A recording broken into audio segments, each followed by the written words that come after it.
Hello everyone, gagawa po tayo ng Cisco Packet Design.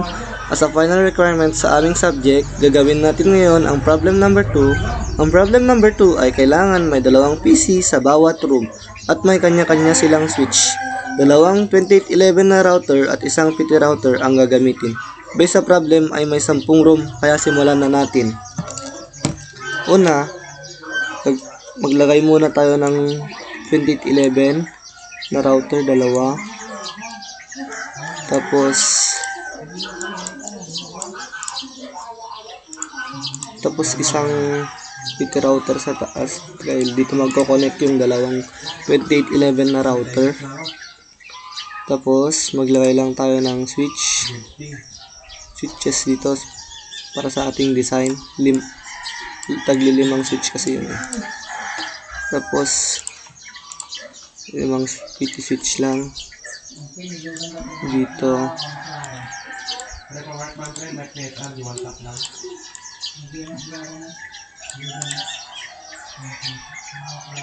Limang PT switch.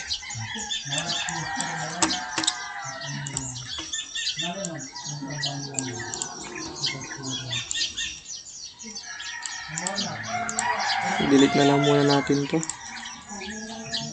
Copy na lang natin mamaya to. Tapos tagdadalawang laptop.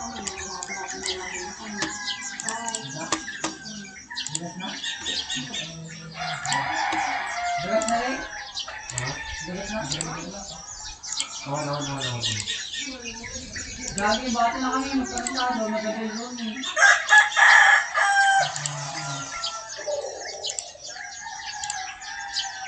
Magpada lang, magkakasado at magkakasado.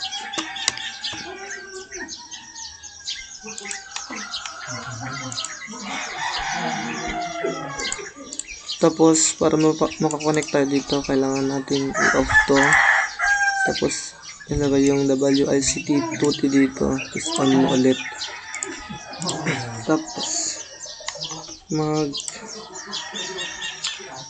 tayo sa wires dito. I-connect muna natin to sa positive net 0 sa positive net 0 dito.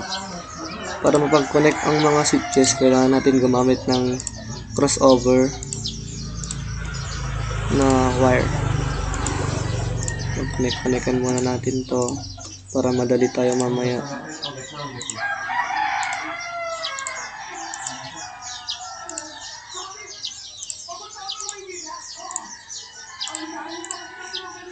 Tapos pag connect naman natin tong PC sa switch, gamit tayo ng straight through cable. Kita kayo naman ang sabi niya, hindi nakita kayo.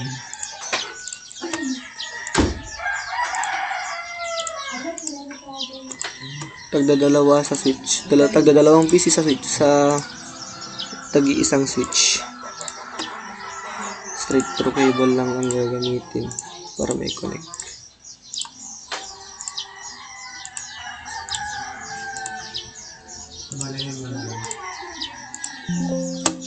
Mali yung naglagyan natin.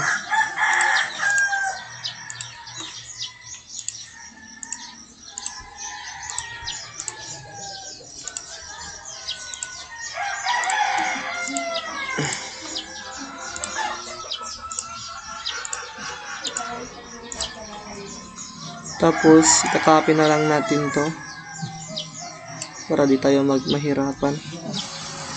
Cancel na lang natin, tapos Ctrl V para may copy na tayo.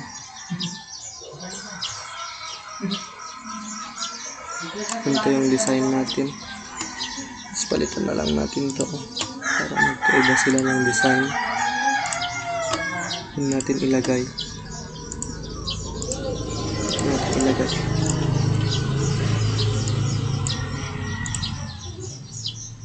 Tapos dito sa taas to, send lang natin. I-connect na natin tong router 2811 dito sa PT router. Ito ang gamitin natin na akan. Tapos serial 3.0, lagay natin sa serial 2.0.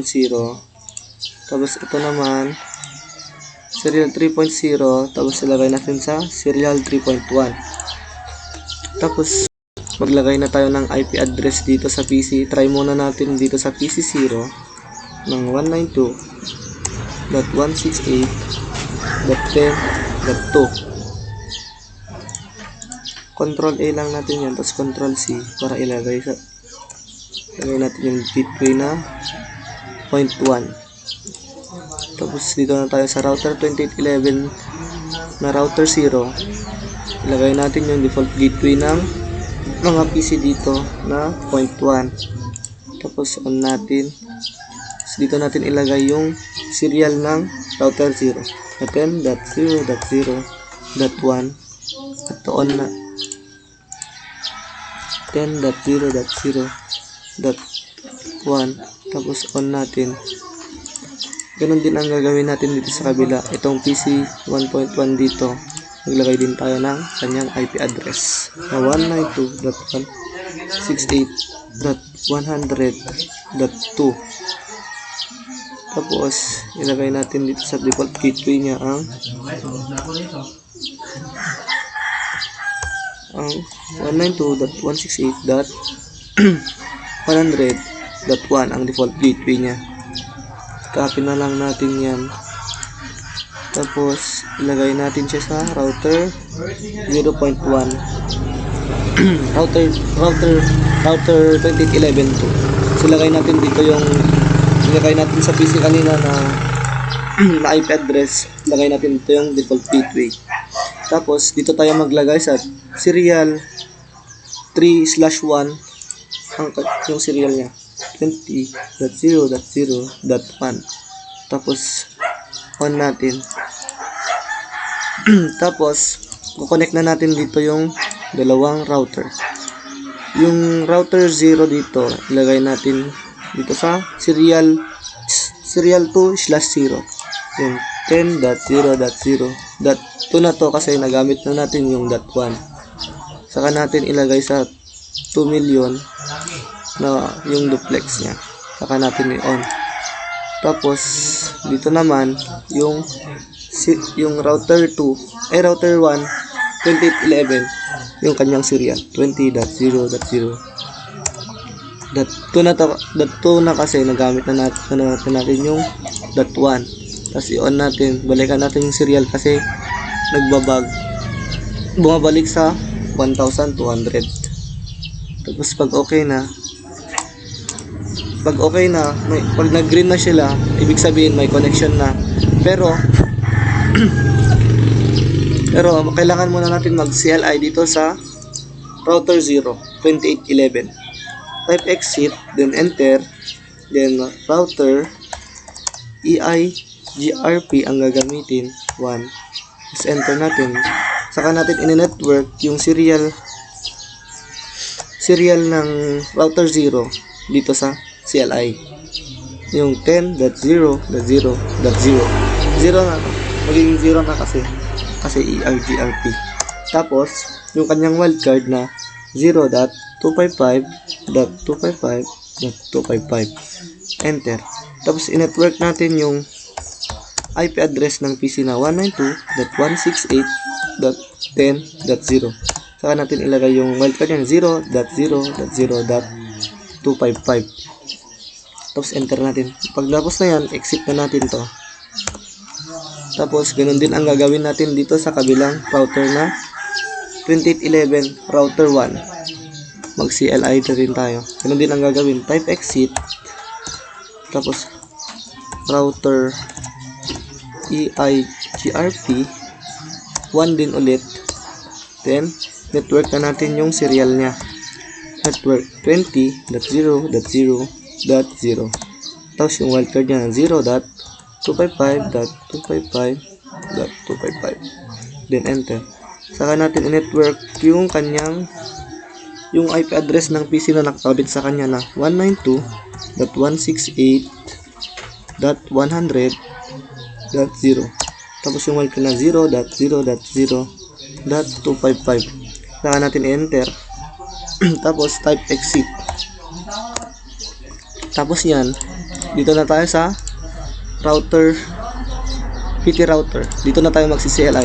Ang i-CLI na naman natin dito ay yung dalawang router na nakakabit sa kanya. Ang i-CLI natin dito ay yung kanilang serial. Router, EI, BRP, 1 ulit, tapos enter. I-network na natin sila. Network 10.0.0.0. Tapos kanilang wildcard node 0.255.255.255 and enter. Pag na ganyan na, ibig sabihin meron na silang connection. Saka natin enter ulit. Arrow up lang, palitan natin ng 2 ito kasi 20.0.0 yung nandun. Tapos enter na natin. Pag ganyan na, means okay na. Enter ulit sabay. Type exit, then enter. Then close out. Tapos i-pass forward natin. Tapos i-try natin yung PC0. Ay, mali pala. Ito pala yung packets. Mag-send na tayo yung packets. Try natin sa PC0 at PC1. Pag nag-fail, ulitin lang natin.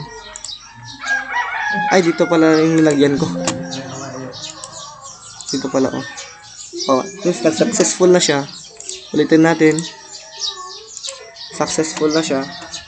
Tapos, maglagay na tayo dito sa lahat ng PC ng IP address. Yung IP address lang nito.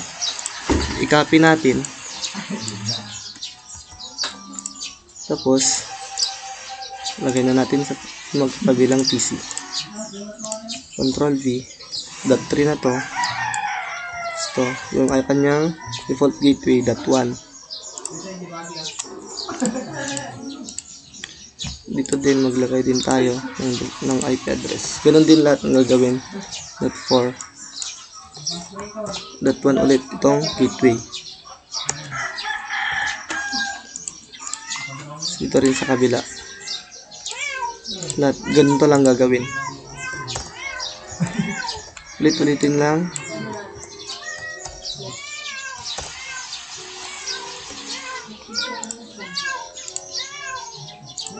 Ganun din lahat ang gagawin.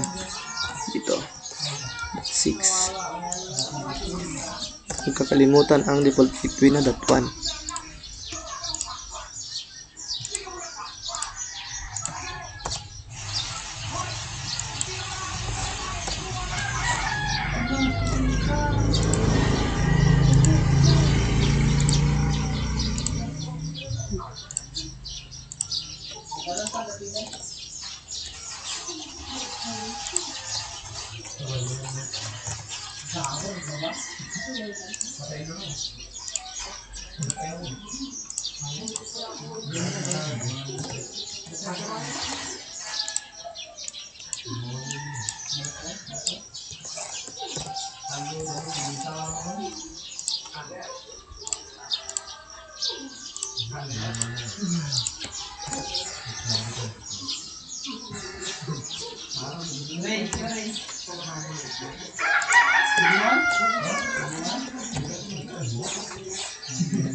Sorry guys, may lumilipad sa screen natin.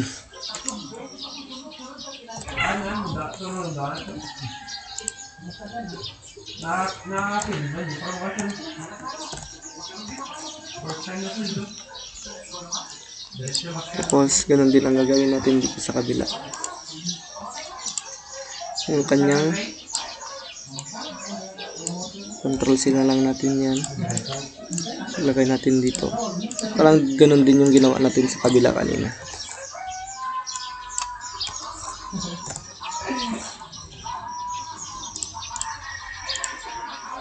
Wait lang. Nagkulang tayo ng isang PC dito. Maglagay tayo.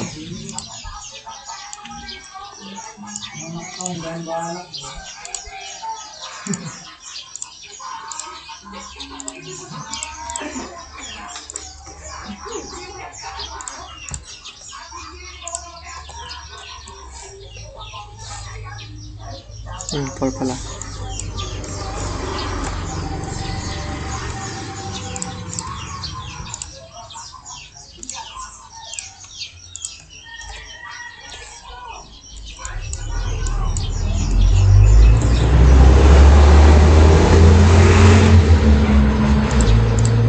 lahat ang gagawin.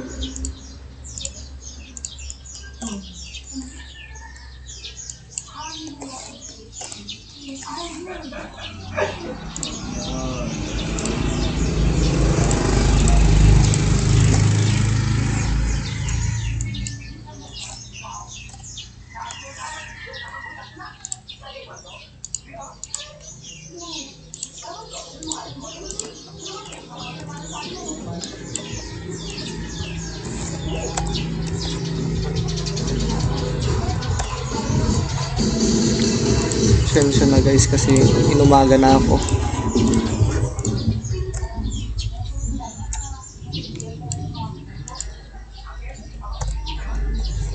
Already na pala, meron na pala yun.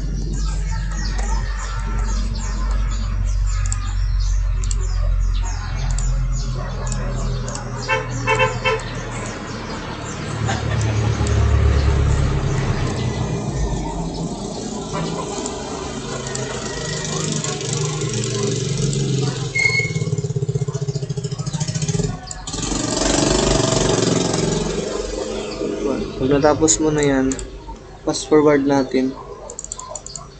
Tapos try natin sa iba. PC3 sa PC3.1. Means siya nag-field wait lang. Ulitin lang natin ng 3 beses. Successful. Try naman natin sa iba. PC2 sa PC10. In progress. Ulitin lang natin PC2 sa PC10 kasi yun, successful na siya. So yan lang guys. Thank you.